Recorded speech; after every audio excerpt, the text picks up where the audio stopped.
tahu sendiri Kang Dedi. Kayaknya udah mulai stres nih Kang Dedi. Lagi makan. Angkut Kang Dedi, masukin ke barak Kang Dedi. Ini nonton drakor mulu nih Kang Dedi nih, males ngobrol nih. Dari tadi nih Kang Dedi, masukin ke barak militer nih Kang Dedi nih. Kamu ngapain dari tadi?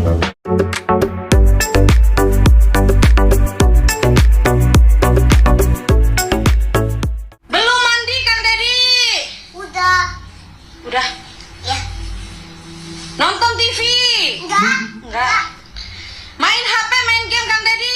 Enggak. Bener? Bener. Jadi nggak jadi dijemput nih?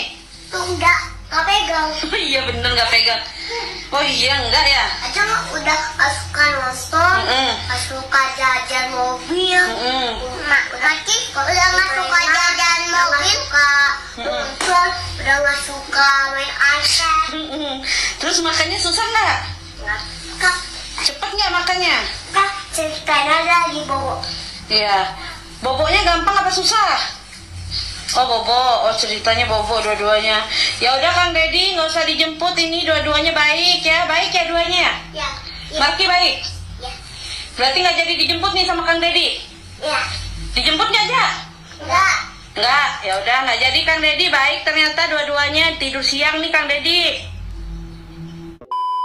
Kalau tadi pagi ada video saat Rafathar lapor kepada Pak Dedi, jemput Mama Gigi bawa ke barak militer. Dan sekarang ada Rayansa yang langsung patuh, bahkan tangannya sampai gini, nggak pegang handphone. Dan tiba-tiba dia langsung tertidur. Fenomena video Kang Dedi ternyata berhasil untuk membuat Rayansa ini menjadi anak yang patuh.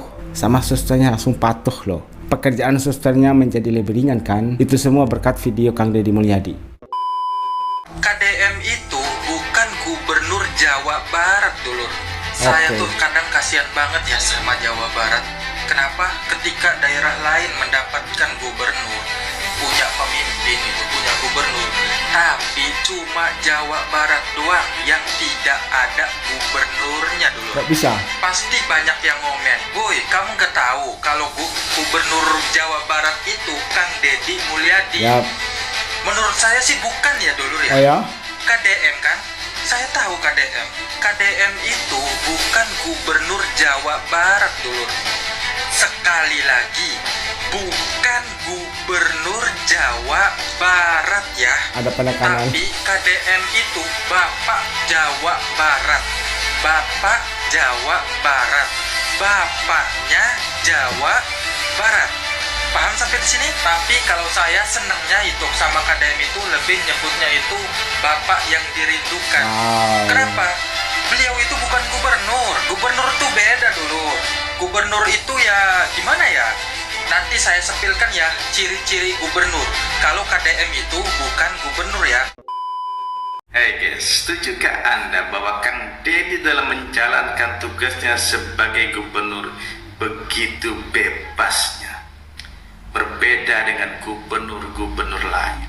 Oke. Karena Kang Dedi bisa mengambil sikap dan tindakan yang tegas dalam segala aspek sebagai gubernur.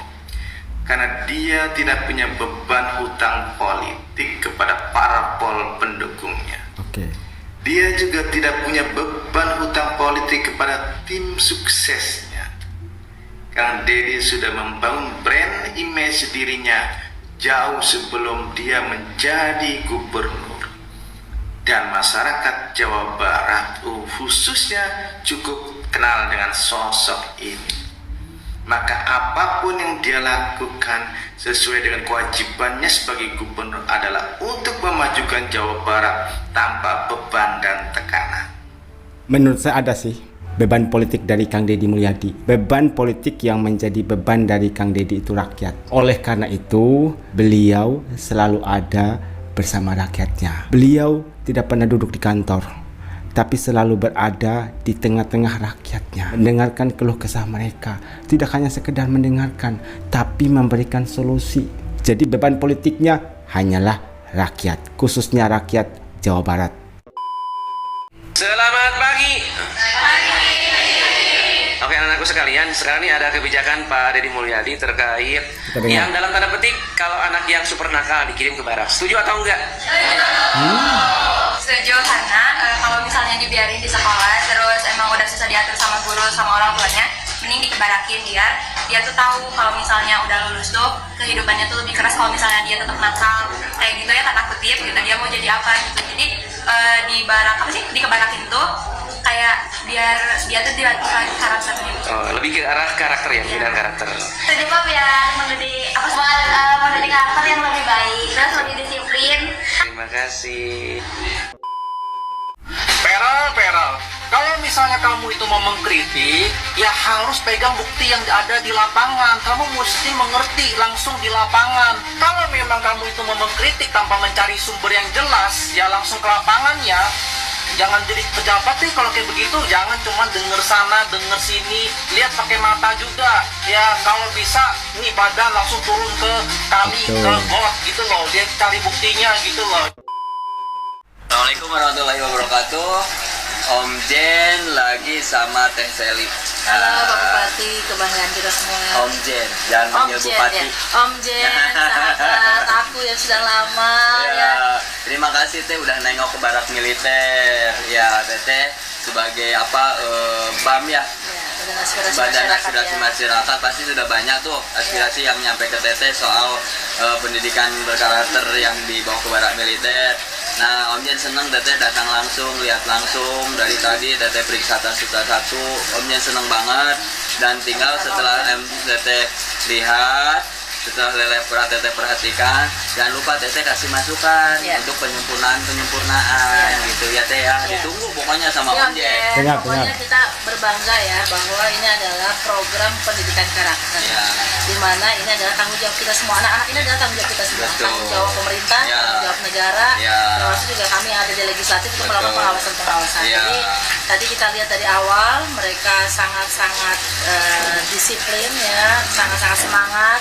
Terus kita lihat mereka makannya juga sangat dengan menu gizi seimbang, bahkan ada susunya segala ya. Tadi saya juga melihat keceriaan di wajah-wajah mereka ya. Jadi ini udah berapa hari? Udah 13 hari. Udah 13 hari. Jadi di sini sebenarnya pendidikannya sama seperti mereka di sekolah, hanya ada tambahan. Yang pertama pendidikan kedisiplinan. Jadi mereka yang bangun jam 4, tidur jam 10 ya, dengan pola-pola kebiasaan yang harapannya ini akan berubah menjadi kebiasaan mereka nanti ketika pulang ya itu. Yang kedua cinta tanah air, wawasan kebangsaan, dan yang terpenting budi pekerti, di mana mereka menyayangi diri sendiri sehingga mereka akan berpikir ulang nih kalau melakukan hal-hal yang nggak baik itu atau terpengaruh teman-teman bahwa dampaknya buat mereka sendiri. Terus gimana rasa mereka sayang kepada orang tua, kepada hormat pada guru-guru mereka ya, lingkungan dan sebagainya.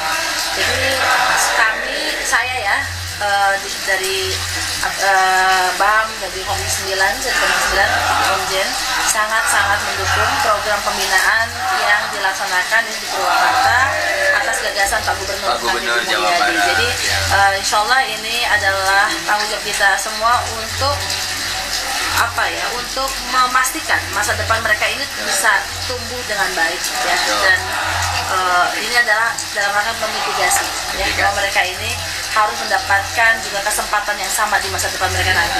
Ya terima kasih Teteh. Ini biasanya jam segini mereka istirahat. Habis sholat zuhur, makan, istirahat. Berapa lama istirahatnya? Istirahatnya sampai asar. Dan kalau hari ini libur kayak gini, sampai asar, nanti asar baru ini lagi sholat asar. Terus agenda mata pelajaran yang lain. Karena kebetulan hari libur, mereka tidak dapat materi pelajaran yang biasa dia dapat di sekolah. Karena hari libur kan sekarang. Itu juga ada buku-bukunya Om Jen? Ada. Buku-bukunya semua LKS semua ya, lengkap semua ya. Jadi memang lengkap semua. Dan ini nyaman ya, menurut saya ya, tadi kamar mandinya bersih, terus ya tempat tidur kalau di militer memang tempat tidur seperti itu, tapi saya rasa juga itu sangat nyaman. Makanan juga tadi aku lihat enak, ada ayam, ada sayur-mayur, ada susu ada ya, buah. ada buah, jadi sangat-sangat terjamin di sini. Jadi mungkin mohon maaf ya, yang belum paham ada baiknya untuk melihat langsung. Dan Om Jen terbuka untuk menerima masukan. Mas Farel, bagaimana? Ada Ibu Cecilia, anggota DPR loh, sama ya, cuman beda komisi. Kalau Ibu Cecilia dari Badan Aspirasi Masyarakat Komisi 9 DPR Daerah Pilihan Jawa Barat 7. Dan Ibu Selika ini tidak diundang, tapi datang sendiri karena beliau menyadari sebagai seorang wakil rakyat ada inisiatif untuk terjun langsung melihat langsung apa yang terjadi di sana. Dan hasilnya seperti yang Anda dengar sendiri. Ibu Cecilia nggak perlu nunggu undangan. Undang dong, saya akan datang ke sana. Tapi inisiatif dari beliau untuk datang. Komisi 9 DPR lewat Ibu Selika menyetujui dan mendukung program yang dicanangkan oleh Kang Deddy Mulyadi ini. Seperti yang dikatakan oleh beliau, fasilitasnya bagus semua.